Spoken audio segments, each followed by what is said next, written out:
Canadian Prime Minister Justin Trudeau left little doubt about the nature of a truck attack on Sunday that killed 4 members of a Muslim family.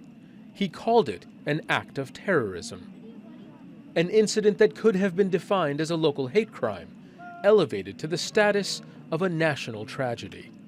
As Canadians, we make a pact with one another that we will look out for each other, take care of each other, respect each other. Well, for the Muslim Canadian community, that pact has been broken too many times. Islamophobia is real. Racism is real.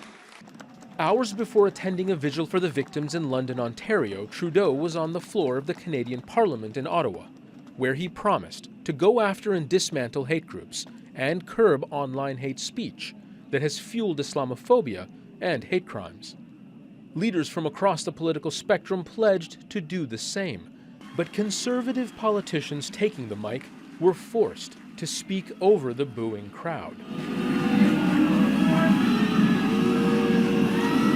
Many blame Canada's conservative leaders of inflaming hatred for political gain.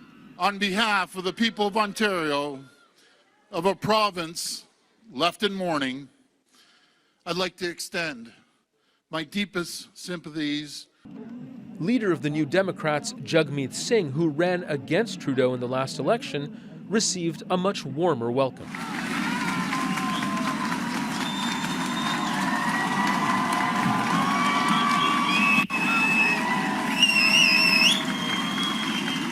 We have children that are worried that they might look too Muslim if they wear a hijab. This act of terror was committed with the purpose of driving fear into the hearts of the Muslim community. So I want to say to my sisters that wear a hijab, to my brothers that wrap their head, we will not cower in fear. We will wear our turbans, our hijabs with pride, because we are proud of who we are.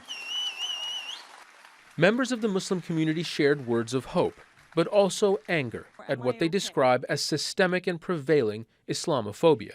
We are all victims of perverse Islamophobia, or pervasive and perverse Islamophobia in our society.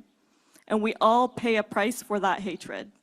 We cannot be satisfied as long as our national security agencies still seem more obsessed with us than those that are killing us. The vigil paused for a moment of silence at 8:40 p.m. local time, the same moment 2 days earlier as the attack on the Afzaal family, who went out for a walk and never made it home. Zein Basravi, Al Jazeera.